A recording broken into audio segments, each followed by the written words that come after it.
Good morning. It's Thursday, April 6th. I'm Robert Phoenix, and this is your Astro Weather. How is everyone?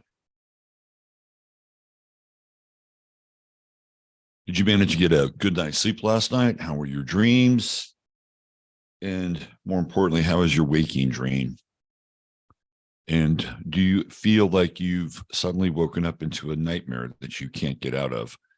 The current milieu of our time certainly feels that way. And with the amount of tension and intensity with all this Aries in the air, all the Aries in the air, and our lone Libra moon standing as an outpost and a sentinel of civility and kindness, order, diplomacy. It's like it's one planet against the world, really. So what we have here, boys and girls, is we have what's called a bucket chart.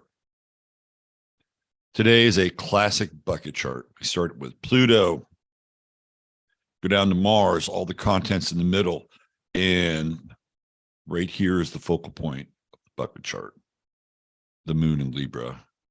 So all the contents theoretically spill out into this luminary. And what is the moon in Libra all about? It's about balance and adjustment and synergy and synthesis. You should know that's my moon. How about that?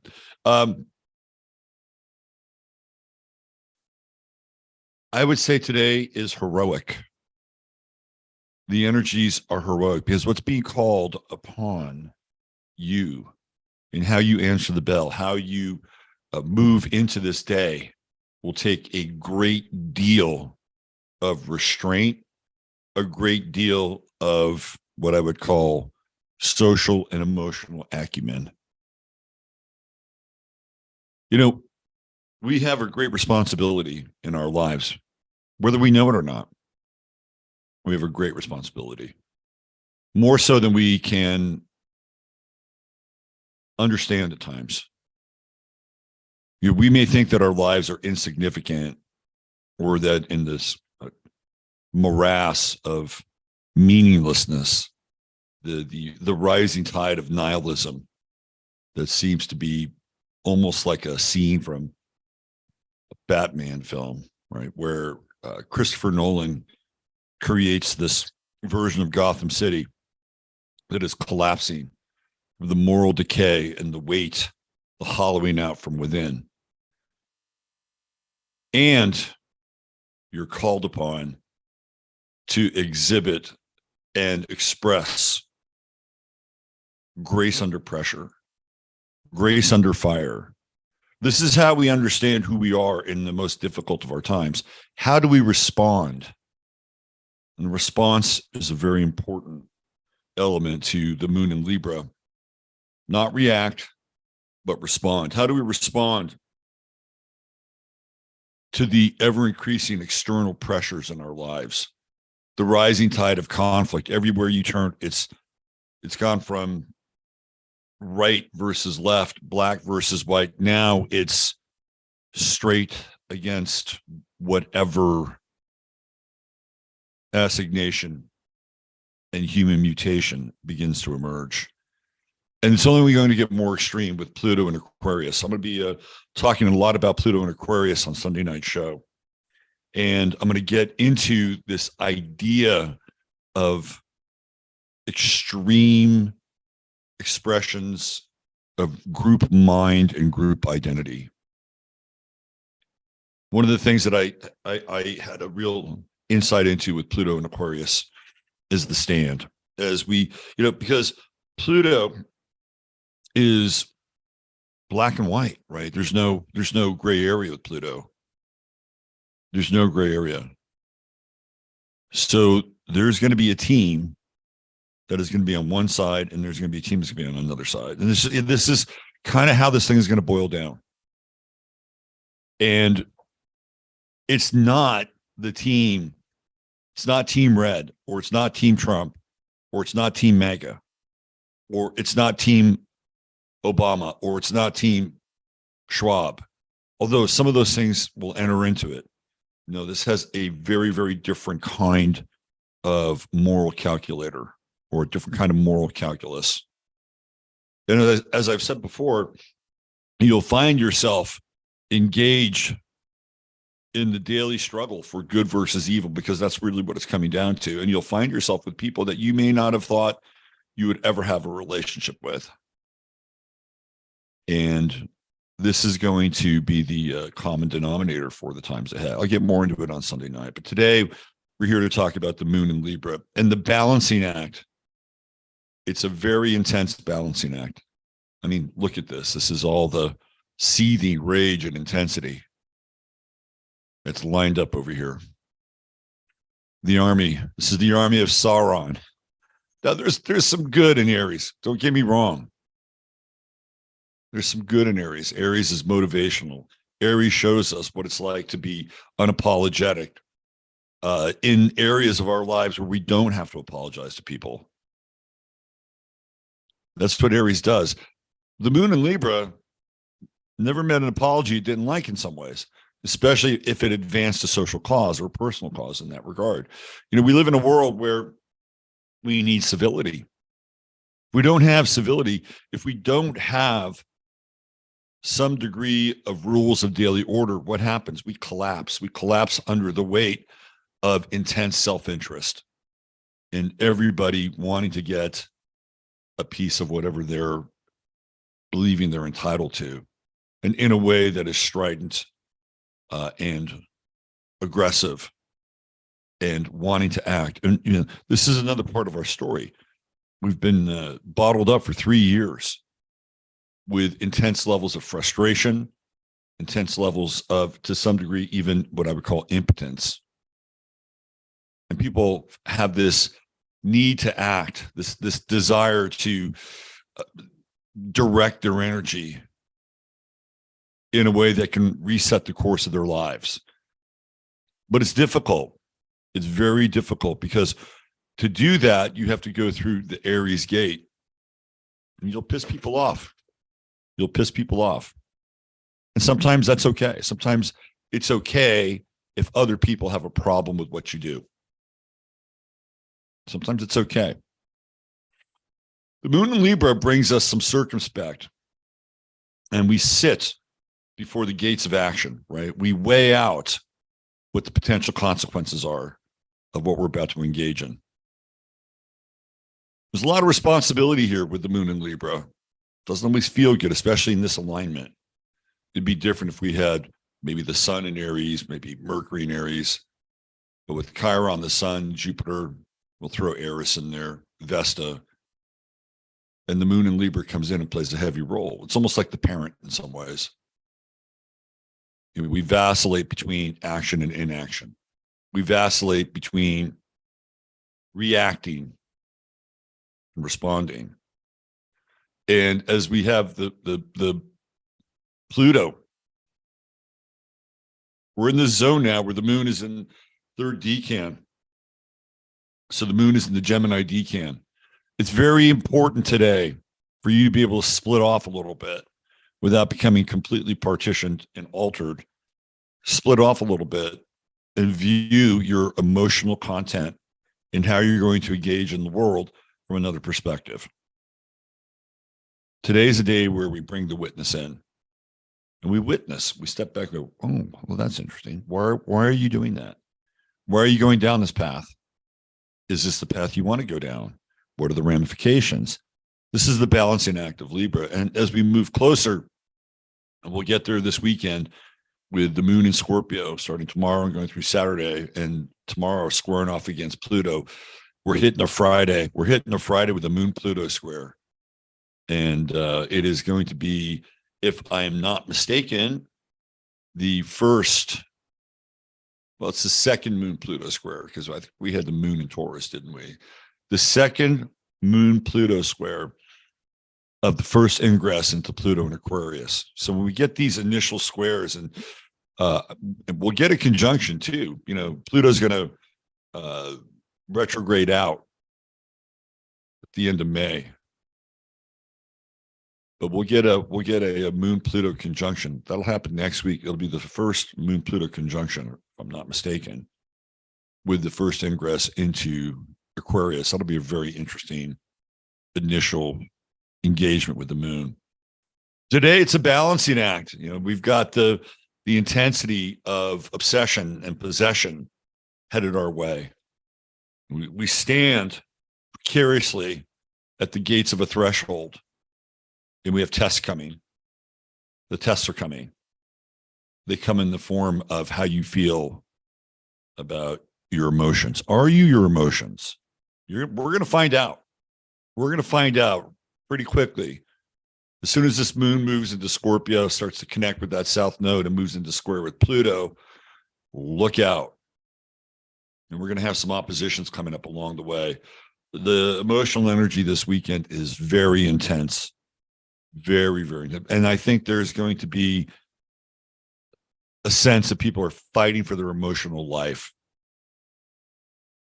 Tests, huge tests. And we are tested.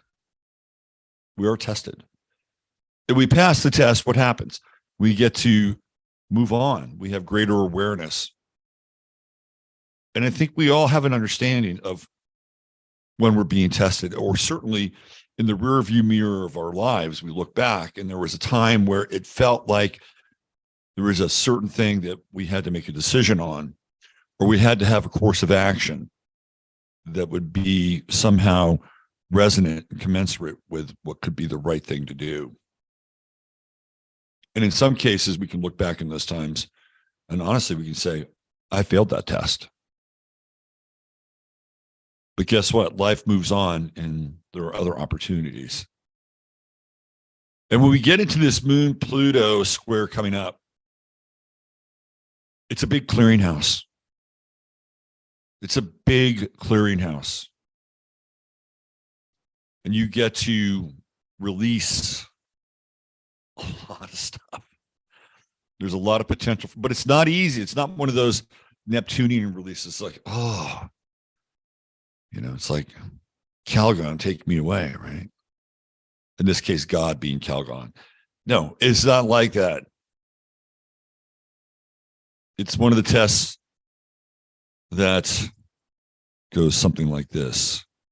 Luke, come to the dark side. Come to the dark side, Luke. And here we are with the moon and Libra, just sitting there at the threshold of this. You know, we're wire walkers and we're attempting to maintain our balance. Well, all these energies behind us are gathering force. And the moon in Libra is like Gary Cooper and High Noon. It's that one entity, that one person that won't stand for injustice. And they're alone. One of the things that we all have to deal with is fear. We all have it. Fear is going to become a much bigger factor in our lives as we move into a heavy destabilization period. And we already know we're there. Fear is going to be like a voracious egregore that's floating around, just waiting to consume whatever doubt, anxiety, fretfulness, dis-ease in your life. And that's where we're going to be tested. Where are you with fear? Now, there's a couple different ways you can deal with fear. One, well, you could go to the dark side. You could go to the dark side. You can seek vengeance. You can seek retribution. Aha. Look what happened. Look what happened. I showed you. And sometimes there is an actual call for righteous indignation and the retribution of God. And sometimes we can play those roles. it's usually something that happens and we're not always aware of it. But when the moment comes and we're called to act, if indeed that's the case, then do your best to be a worthy vessel. But this is a really important day. We're weighing out what we want to do. There's a lot of temptation in the air. The temptation comes in tomorrow and over the weekend. And I think we have a high degree of clearly economic unsurety. Like we're on shaky ground. Our financial system is the equivalent of a fault line in California. And this weekend we get shocks. We get shocks around money. We get shocks around finance. We get shocks around what we deem to be our own personal safety in a lot of ways. Use this day wisely. It's an important day. It's an important full moon. And especially in this decan with Gemini, because you're able to step out, reflect, you're able to partition, you're able to look at things in a way that when we get into that Scorpio moon, you're not going to be able to look at. You're going to be drawn in. And they're seeding the ground for all of this. In fact, I would even use a different metaphor in a lot of ways, or a different analogy. What they're doing is they're soaking the social atmosphere with an accelerant. You know what an accelerant is? Arsonists use accelerants. So things burn hotter and faster. And this is what's been going on. They've been soaking our reality with psycho-emotional accelerant. And all it takes is one match. One match, and we have the madness of the crowds. It's coming. And we're sitting here at the gates of that. The pause, the brief pause before we move into a very intense period. Now, I've been talking about the Mars-Saturn trine, which we have here. And this is really where I think people should be focusing their energy. A lot of this is very short term. You know, we get into Aries, we get into Libra, and even to some extent, Cancer, we're dealing with cardinal signs. These are signs that catalyze. They make things happen quickly. And then the event or the experience is over. And retribution, revenge, the gotcha, that's all low-hanging fruit. And there's a temptation to grab that apple, to take a big bite of that low-hanging fruit. I would say focus on long-term potential.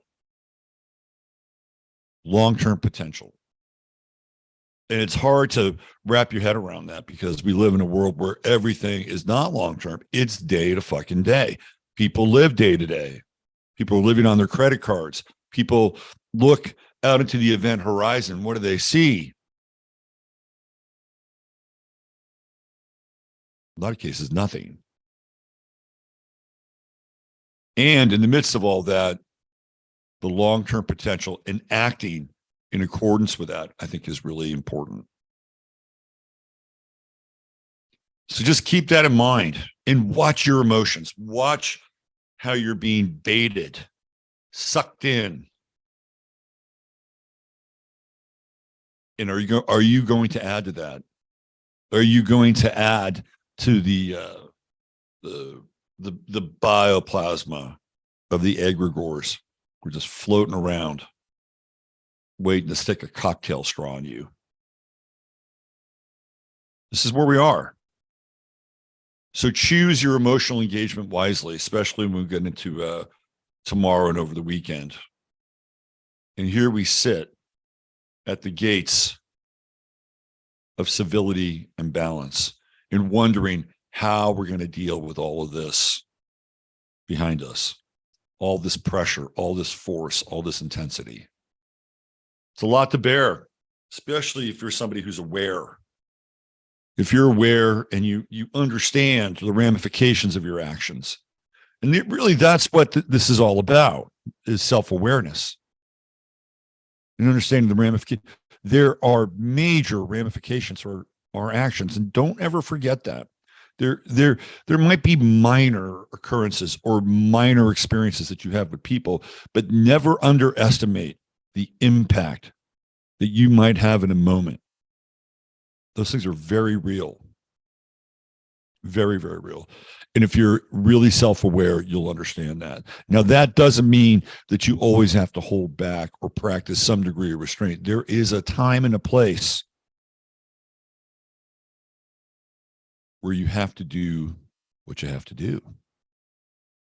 And if you don't do it, then you're going to be meat for the grinder. But you have to figure out when that moment is. And when it comes, you must act and act swiftly. And as they say in the military, without prejudice. Because balance and justice is always fair. It's not always pretty, but it's fair. So today we sit here at the gates of what promises to be a major testing ground. We sit at the gates and we ponder ideas like fairness and justice and equality. And we'll enter into a period where, guess what? Not too short, not too long from now, all of those ideas and tenets are going to be challenged, intensely challenged. Meditate on that.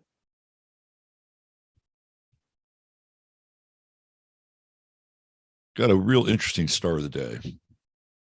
Somebody you probably have never heard of, unless, of course, you're on my Twitter feed. And it was one of those people that I thought to myself, well, how am I going to do this? Who am I going to do this with? You know what? I don't even have. Let me see if I can do this here. Give me 1 second. I got so hung up on Twitter last night. I'm going to have to piece this together a little bit. So today's star of the day is a guy by the name of Bison Dele. You may ask yourself, who the fuck is Bison Dele? Let me give you a visual of him. Bison Dele was born Brian Williams. And he was an insanely talented athlete and basketball player. He played during the 80s and part of the 90s. He is a graduate of Arizona State. He was drafted in the first round. He went about 6'10", 6'11". He's part Cherokee and part Black. His father was, I believe, a singer in the vocal group The Platters. And his father divorced his mother and left his mother with him and his brother, who I'll get into here in a second. And when I followed the NBA back in the day, he was always this very enigmatic character, this very enigmatic person. And in a lot of ways, he reminds me of Royce White. Brian Williams was complex, to say the least. So complex that he changed his name to Bison Dele. And that was his attempt to honor both sides of his genetic family. Bison on the Cherokee side, his mother. Dele on the African side, his father. And he wound up getting a very lucrative contract with the Detroit Pistons. In fact, he was the highest paid Detroit Piston in the history of the Pistons. And that at some point, Bison Dele, formerly Brian Williams, decided to retire from basketball at the height, in some ways, of his game. He was just really rounding into form and becoming a force in the league. He retired. He stepped away. And what did he do? Well, he did things that he loved.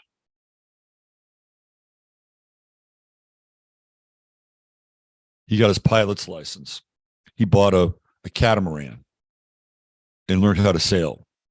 He decided that he was going to engage in an act of self-discovery. He was always very thoughtful in his own way and didn't really have a lot of patience for the sports world and inane questions. I've seen some interviews with him. And I remember him back in the day. And I remember when he changed his name, I thought, man, this guy's a trip. Who changes their name to Bison Dele? So all seemed to be going fairly well in his life until he met up with his brother in Tahiti on his catamaran. And this is a picture of young Brian Williams and his brother, who also changed his name, ironically enough. He changed his name to Miles DeBoard. And I don't know what prompted him to change his name. But this is a Cain and Abel story. And his brother Miles would wind up killing both him, his girlfriend, and the skipper of the catamaran somewhere off the coast of Tahiti. Then eventually his brother, Miles DeBoard, would kill himself by overdosing on insulin. And he knew that if he overdosed on insulin, it would send him into a state of shock. So instead of going to jail for the murder of his brother and two others, he decided he was going to kill himself. It was a very, very strange event. And his chart is very unusual. And what's weird about his chart, I'll show you in a second here. He has almost the exact same chart as Paul Rudd, the guy who plays Ant-Man. They're born in the same day, and their charts are configured in almost the exact same way. It's a very weird chart. And as I was going through the stars of the day, the potential candidates, I looked at Paul Rudd's chart first, and I thought to myself, that is a weird fucking chart. And I almost use him as an example for today's show. But I found Bison Dele. It's the same chart. And what's interesting about his chart is you can see all the Aries. This guy was born 0. Look at that. 0 degrees Aries. You know, I work with the Draconic chart on this reading I have called the Everything reading, and it's called the Chart of the Soul. And it's determined by using the true node in Aries as a point of calculation. And what happens is that you either add or subtract depending on the position of the natal true node, if it's before or after. And then once you perform that calculation and the degrees that are involved, it's applied to the ascendant and every planet by that degree. And so you have a picture of what we call the chart of the personality, and we have a picture of the chart of the soul. What's interesting about people that have the true node in Aries, and especially this close at 0 degrees, is that there's no distinction between the two, that they're one and the same. And when you see somebody like Bison Dele or Brian Williams, who abruptly quits basketball at the height of his career, he walked away from $34 million. That's not coming from his personality. That's coming from a deeper place.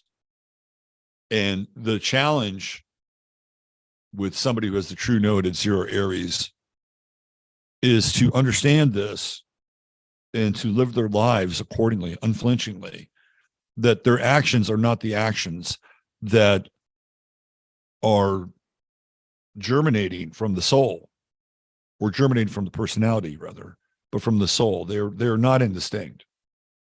So the true node at 0 Aries in and of itself is significant. He has Chiron at 3 degrees, almost 4. So his chirotic crisis happens right around 3 to 5 years old, probably around the time his father leaves, if I'm not mistaken. And then he has to literally raise himself. Of course, he has his mother. And down here in the third house, hello, siblings. Pluto, Jupiter at 29 Virgo. At some point in time, he realized my work here is done. And he stepped away from the NBA. Third house siblings, there's that south node. Conjunct Uranus, the shocking relationship he had with his brother in one of the strangest cases of murder on the high seas. You could also tell here he's a hell of an athlete. Mars in Sagittarius, Moon in Sagittarius. Like he is here to authentically express his emotional content. And he was an incredible athlete. I mean, this guy was a track star. He was kind of not as tall as Wilt Chamberlain, but he was kind of in Chamberlain territory. Brian Williams was a force. And there are pictures of him. I'm going to show you a picture of him. It's really an interesting picture where it almost looks like he has these horns, these ram horns that are about to jut out of his head. And we can see the phrenology of the Aries type through him. It's fascinating. And here we have this yod with Neptune. And Uranus is in the mix, right? Neptune and Uranus, Saturn. Wow. And Jupiter, not Uranus. Jupiter's in the mix. And Neptune. And then Saturn, which is judgment. This is a fascinating chart. And not an easy chart. I mean, there are areas of self-expression here. He died abroad, right? He died off the coast of Tahiti. His girlfriend, if I'm not mistaken, was French.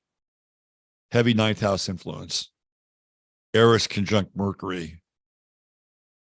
This is a one-pointed chart based on a type of singularity. But his brother was insanely jealous of him. He was jealous of his athletic ability. He was jealous of, in some ways, I think, Brian's intellect, because he was big intellect. He was a big brain. And it all ended very tragically in a mystery that's never really been solved. And ultimately, all four of them died.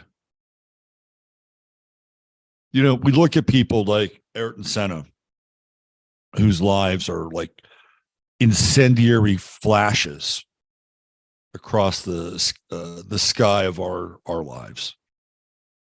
They're like lightning strikes. And they're brilliant. And they illuminate the darkness very quickly, and then they're gone. I think Brian Williams, Bison, Dele he was headed down that path. He was unapologetically nomadic and exploring his relationship with this realm. He traveled a lot after he left the NBA, went to places like Syria and Lebanon, Australia, and the outback. This is somebody who was engaged in the physical cognition of who he was on this realm. And then his brother, who gave in to some of the energies I was talking about early in the show or earlier on, like the Moon Pluto square, the obsession. And he couldn't take it anymore. He even tried to take $150,000 out of his brother's bank account using his ID because they looked alike, and he forged his signature, and he was caught. And that's how he got caught. He literally wanted to be his brother. And so by eliminating him, he thought there would only be one. This is a very interesting chart. And again, if I brought a Paul Rudd's chart, it's exactly the same damn chart. It's weird. Very weird. It may be Paul Rudd and Brian Williams who came into this earth at the same time, roughly taking their same breath at the very first time. That Paul Rudd might just be the long-term experiment or expression of this aspect or of these aspects that survived. And now he's a celluloid hero. He's Ant-Man. Let me show you a picture of what I'm talking about with Brian Williams. It's really interesting. aka Bison Dele.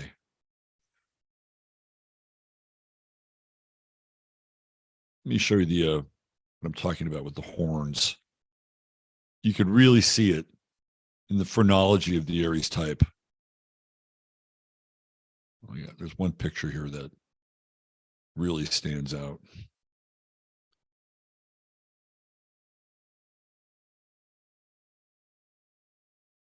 This guy was intense,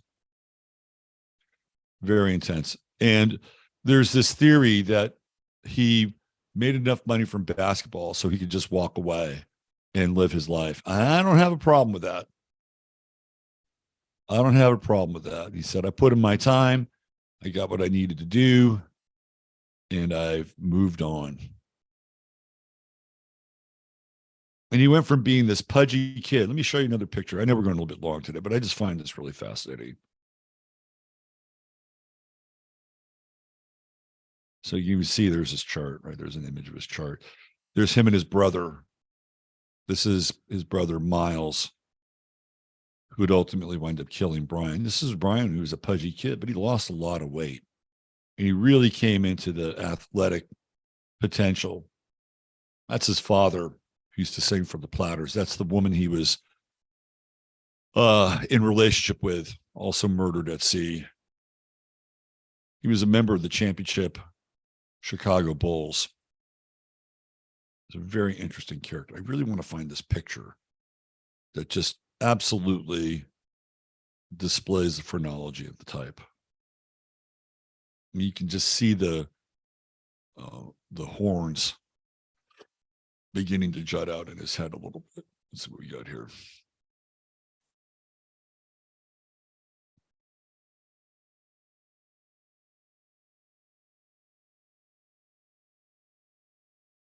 I apologize. I had it last night. It was just so clear. I'll put it up on Twitter if I find it. But you can see, you know, all of these stories unsolved. Here's the check that his brother forged. And he was trying to get it in gold, which was interesting. It wasn't 40 pieces of silver, but $150,000 in gold. There's the catamaran. Very unusual story. Never solved. Nobody knows really what happened. And of course, the brother took himself out before anybody could get to the bottom of it. Here he is again. Very intense character. Very, very intense character. That's your star of the day. Brian Williams, aka Bison Dele. All right, I got to go. We've been here for a while. Thanks for being here. I know we went a little long today. But if you're interested in getting a reading from me, go hang out at robertphoenix.com/services. And I got a really brief period to get my shit together and get to my next show. It's right over here, 15 Minutes of Flame. Right there, 9:11 a.m., 10:41 Central Standard Time. And that's the website, 15minutesofflame.com. You just have to show up. And there's a player there, and jump in. We'll have Chataria. And if you are interested in some of the best CBD that you can get and improve and enhance the quality of your life, please go to truehemscience.com. And if you spend $100 or more on their wonderful product, just type in 15MINS and you will get some free goodies. We all like the free goodies. And $150 more gets you free shipping. Thanks for being here. Have an absolutely fantastic and illuminating day. And don't forget, choose the vices of your better angels. Take care. Bye for